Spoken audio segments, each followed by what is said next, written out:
Mr. Brandt, when did you actually start photographing? Oh, it was in 29. 29. About that time. And did you always knew that you would become a professional photographer? Yes, yes. No, I've never done anything else. No, no. This is always what you wanted to do? Probably, yes. It's a very decorative jacket. Bill Brandt is regarded as one of the great photographers of this century. A photographer's photographer who has only recently caught the attention of a larger public. An exhibition of his stark portraits drew a large number of visitors, but Brandt himself preferred to see them after the crowds had gone.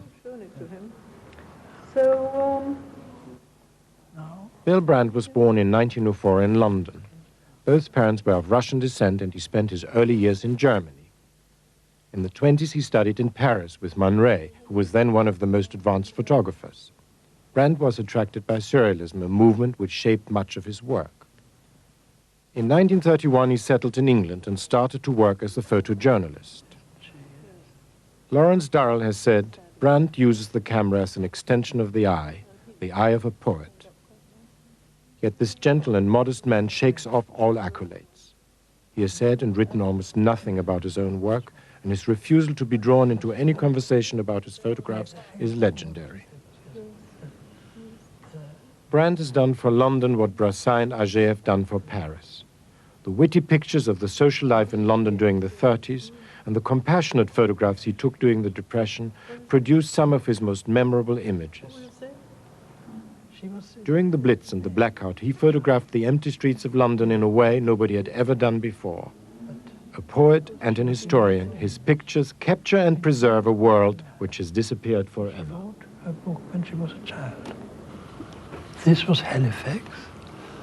Fantastic town, absolutely extraordinary. A real dream town. I'd never seen anything like it before.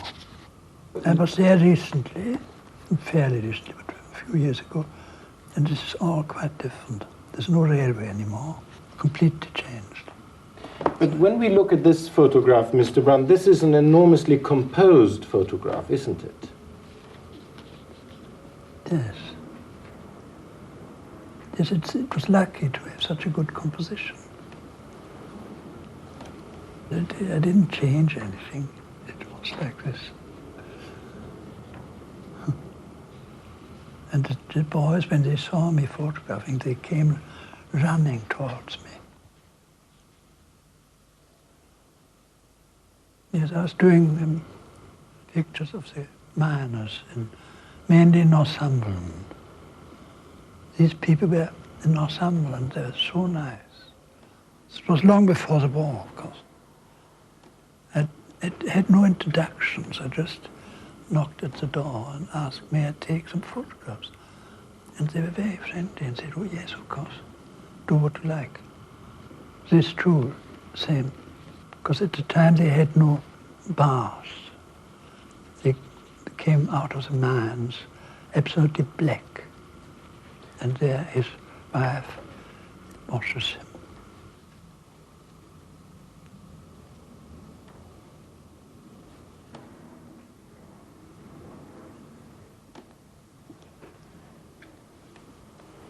They were all very similar interiors.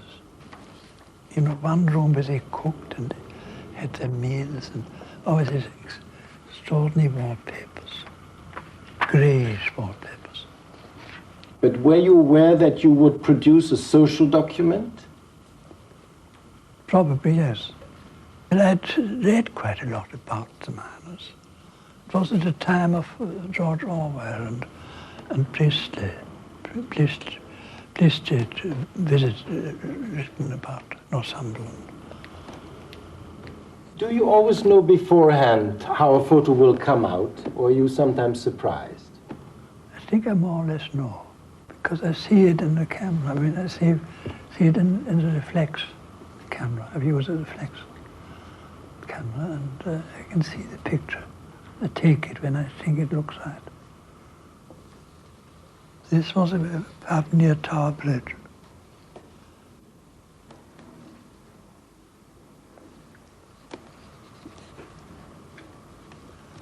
Yeah, one sees it wasn't taken now. It's not a recent picture. I mean, the way the men look different, don't they? Not just through dress, but through No, attitude. yes, yes. Even their faces are different.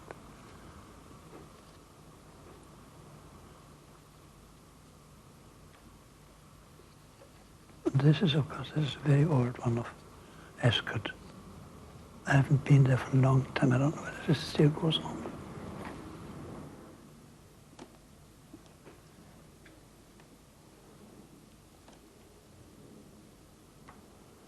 These are sort of pictures too, where you're just lucky to find such a couple. I just took the pictures. They were so worried about their races. They were watching the races, and they were much too worried to take any interest in me. There are two in here which I like very much. The Parlourmaid series.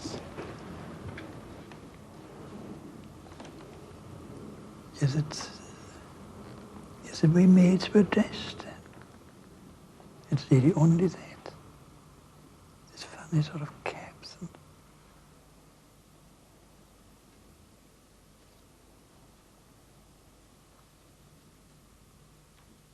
And the other one too is, of course, even.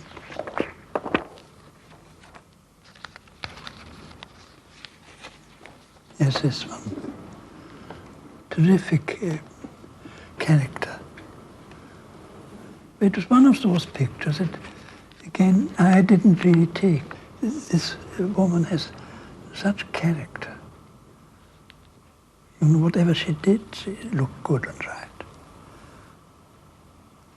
Anybody could have taken this picture, anybody.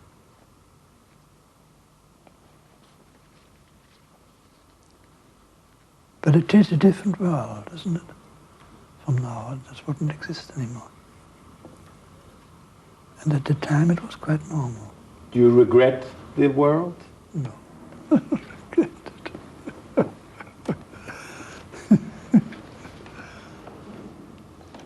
Here I was very lucky, because I was photographing this group, these men, and then suddenly a policeman came, and he looked.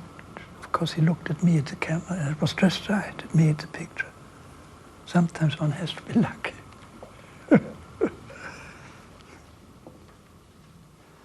This girl was taken just before the war, and this girl was dancing the Lamb's Walk.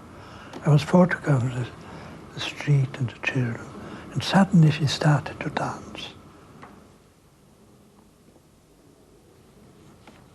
Do you think there is a decisive moment for taking a photograph? It sounds like Cartier-Bresson. I don't think so, I don't know.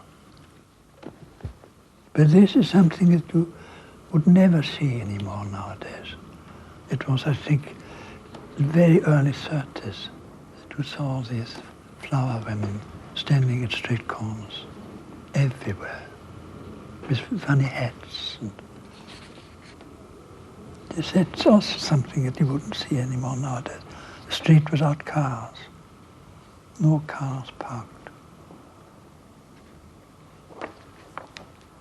This is one of my favorite streets, and it's amongst the docks near Tower Bridge. Does it give you a feeling of contributing a bit to history, having all those photographs of places no longer in existence? It is now, of course, it makes the pictures more interesting. At the time, I don't think I thought about it at all. But now it's true, they have become more interesting. Why do you think people like so much looking at photographs? Is it because people become aware of time passing? I don't know, I think it's just a fashion. It has changed. At the time, people weren't interested in photography. Now, everybody's interested. Looking at the old photographs, this must be like a sort of diary for you, isn't it? Photographing memories. Yes, it is in a way, yes. Yes, all sorts of memories come back.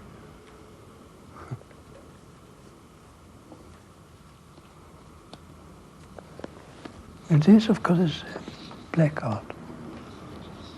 This is, I mean, I don't know whether you were in London during the war, but the black art was absolutely fantastically beautiful. No light, no lamp, no electric light, no cars, just moonlight. And it looked so soft. It was so soft. It was like a stage lighting. Very long exposures, sometimes 20 minutes. But there was no traffic. Nobody took any notice. It was very easy. And this was Liverpool Street Station. People sleeping in an empty tunnel with all the children.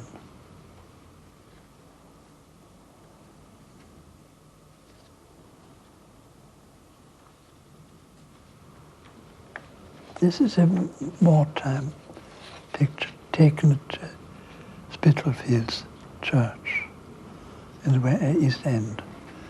And the man slept every night in this coffin because it was sheltered. It was never bombed. Do you like looking at your own photographs? I don't do it very much. No, not really, no. But I don't dislike them. I just don't do it. No.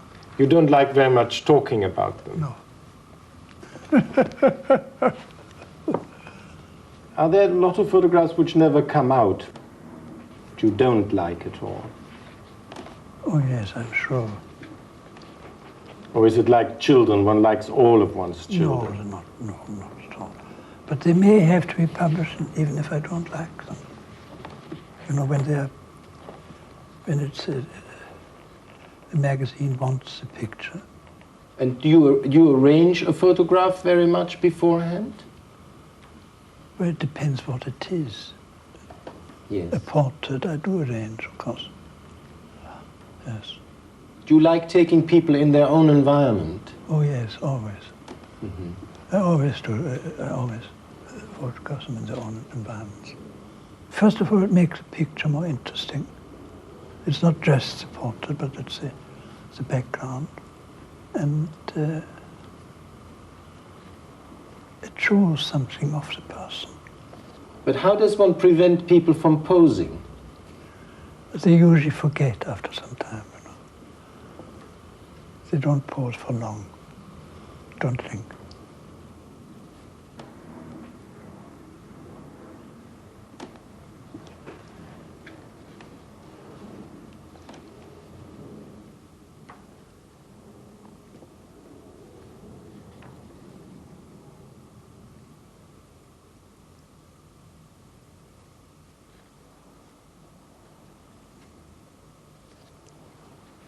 Picasso was so difficult to get in, to take the picture. He didn't want to be photographed. Or he never knew that I was there, I don't know. How did you persuade him? I went about 10 times. And in the end, I went with some doctors from Antibes who were going to see him to thank, he'd given them an iron lung, and they wanted to thank him for that, from the Antibes hospital. And I went with them, I went in with them, and they were like slightly suspicious of me, but once I was in the house, everything was all right. Then I photographed Jacqueline, and Picasso wasn't up yet, he didn't yet. And when he came down, he asked me, why aren't you photographing me? And then he was very friendly. And when I left, he said, oh, do come again if you want to photograph me again. But he didn't, yes, here I said I wanted to look serious because he was just laughing all the time. And then he did it just for one picture. He said, no, I can't look so serious. What makes you choose a certain person for a portrait? Is it always an assignment, or you decide that you would like to make a photograph of someone? Almost all of these are assignments. Yeah.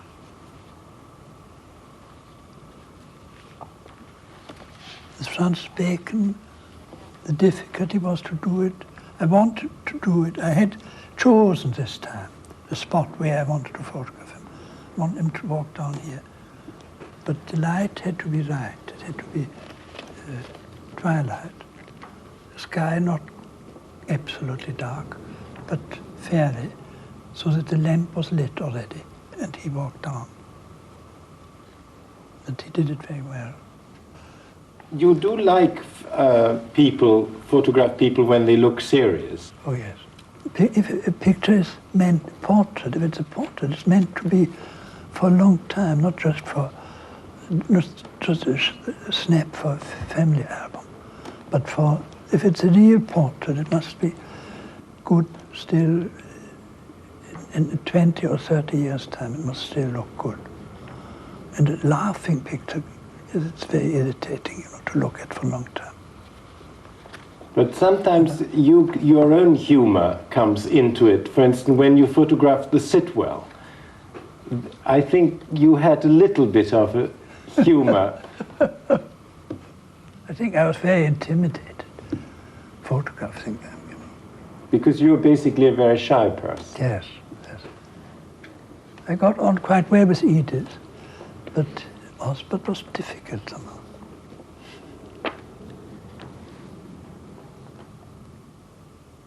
And this Giacometti, he was so sleepy that he said he didn't think he could keep his eye open for very long. But he just managed. JOANNA was very nice, very easy. You were very influenced by the surrealists. Yes, oh yes, yes. Yes, Magritte. I'd always been a great admirer of Magritte. Then I had an assignment for American magazine to photograph him, and we went there on Easter Sunday. And he was really in a hurry to leave. He wanted to go out. His wife was very impatient. She more or less told me, I must do it quickly. And there was on the floor was an apple. And I thought this was very important. This apple had to be there because he wanted to paint the apple. And I never touched it or went anywhere near it. But then, in the end, he said, oh, what's that apple doing there? And he just pushed it away. He's Graham Greene in his flat in St. James's. It was taken during the war, I think. I photographed him several times. But now he doesn't want to be photographed anymore. I've often seen him in Antibes, walking around there, but I never dared to approach him again. Well, this was Braque, whom I admired very much. And in the summer he lived in Normandy, near Dieppe, in Varangeville. And we went down to the beach, and in this marvelous light, it was easy to photograph him. He was more accessible than Picasso. Oh yes, much, yes. Well, Picasso, he was overrun, it wasn't his fault. I mean, too many people. Every day there were people who wanted to see him.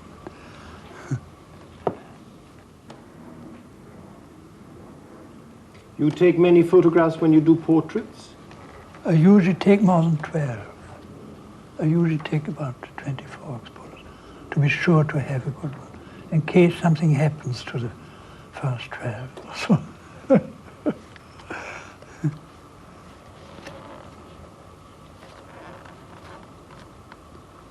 This was one of my favorite pictures, is Glenda Jackson. And she liked it so much. She wrote to me at once, she thought it was, that's what she liked to look like. She hoped she looked like this.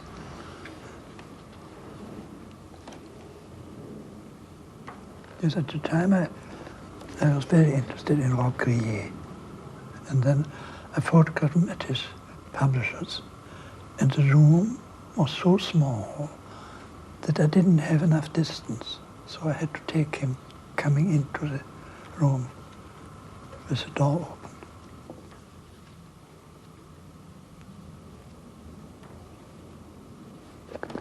Yes, Chirico wanted to be photographed in his studio. And at the time, as you know, of course, at the end of his life, he painted terrible pictures. Never any good pictures anymore. And he wanted to be photographed in front of these pictures. So I decided, he showed me the studio, and I decided I would get a mirror and hide the paintings, made him look at himself, and, you know, just to hide. So I didn't have a mirror. I had to pinch a mirror from the hotel, from my hotel room. I wrapped the mirror up in paper and got it through. The porter didn't notice it. And put the mirror up there. And Chirico was very interested, but slightly suspicious.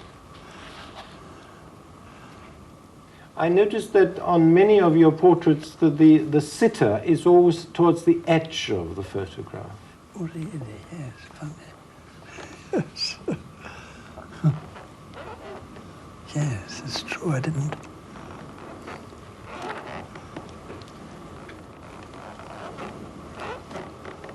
Yes, never in the center. You never noticed? No, no.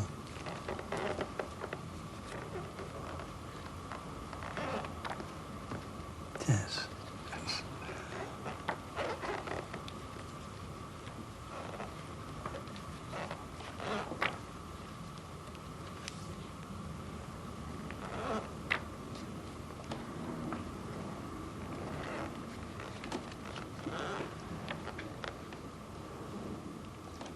That's Brassai, isn't it? Yes. There is the center.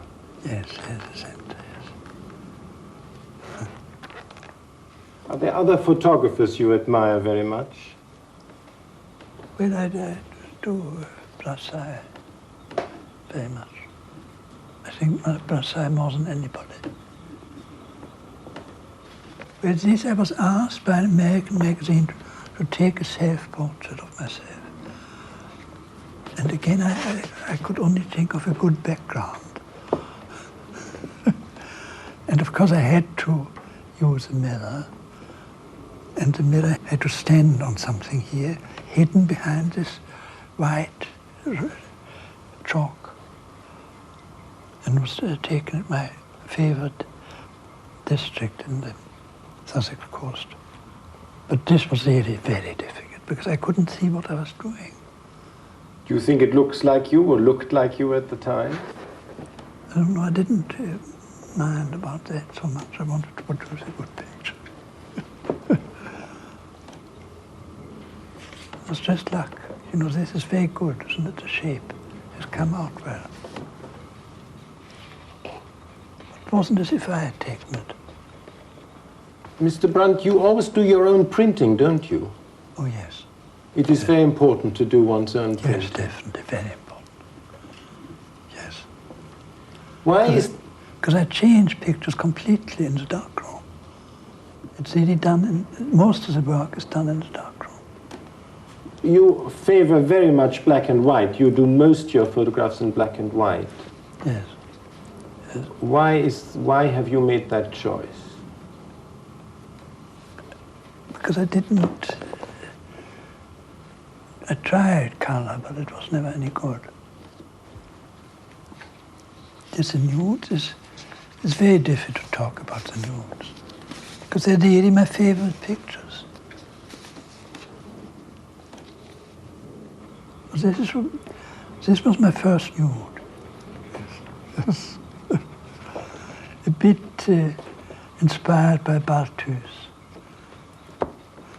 whom I then very much admired.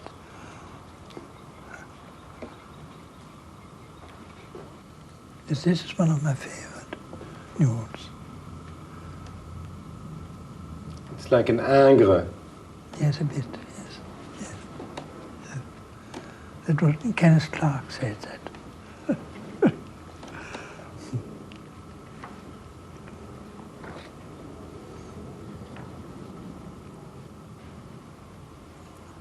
Peter Rose Pullum, who was then, he was a photographer and painter.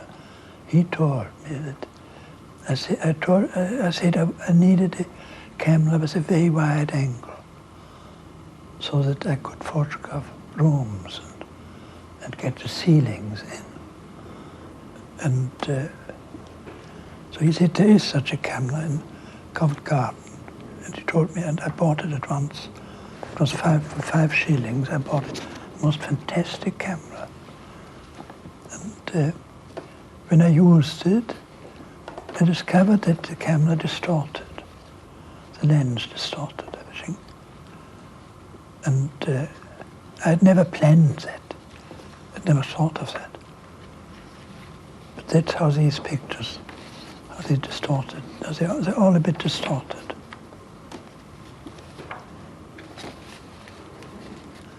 It was a camera that produced this effect. Never planned it. I'd never thought of it. I didn't know it would happen.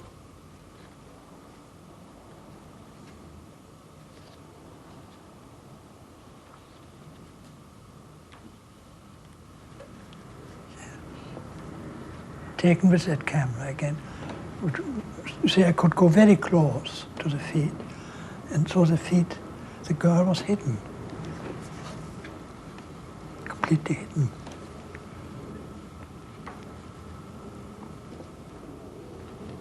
This was taken during the rain and wind. And I was all the time thinking, the poor girl,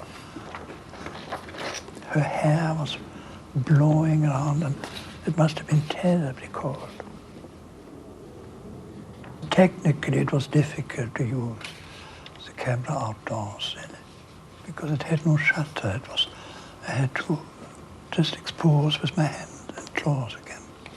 And to do that outdoors with light, sunlight, is very difficult. Here it was just at the foot and the pebbles and the rocks. It all looked a bit alike. The foot almost looks like a rock. There's the nudes are really still my favorite photographs. I love these close-ups, like the hands, the fingers.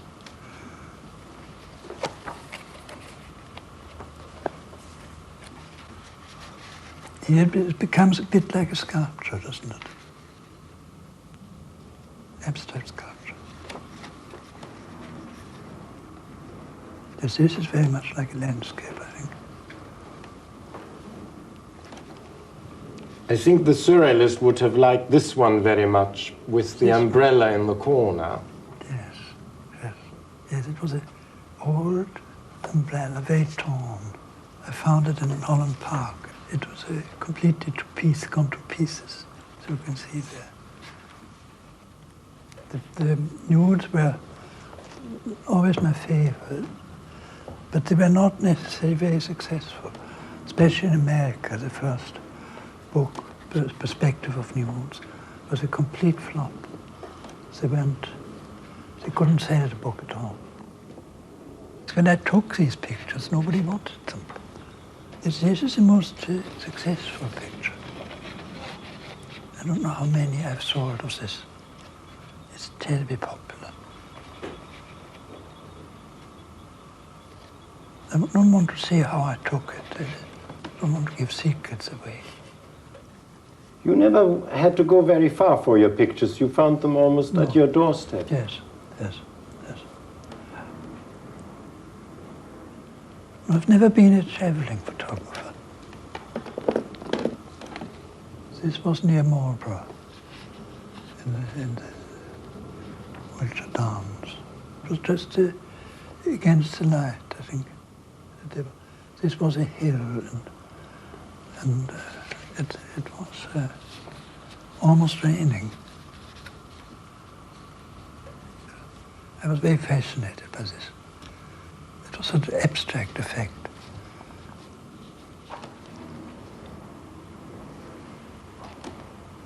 This is in Kent, near Canterbury. Sometimes it's just luck to find such a thing. This footpath. It was chalk, of course, here. It was so white. This, yes, Hadrian's Wall.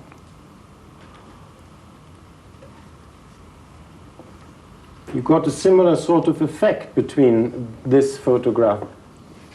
Yes, in a way, yes, yes.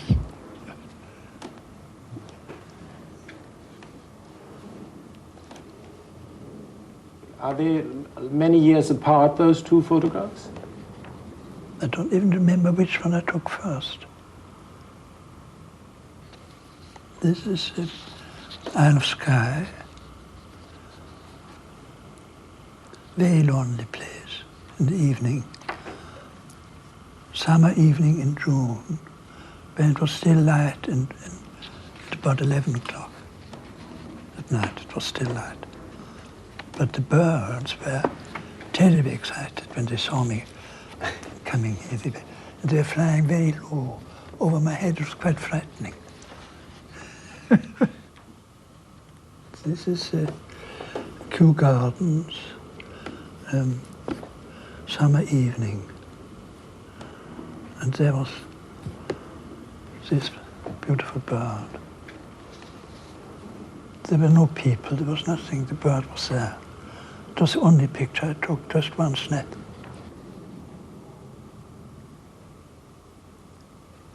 I do work instinctively. I don't plan things. This is Avebury, and this was an assignment for our picture post, I think. It was in November, and suddenly the ship came over the hill. And that, of course, made the picture. Yes, this is also sort of luck sometimes. Sometimes one has to have luck in photography to find such a, to be able to take such a picture in twilight on the Yorkshire moors.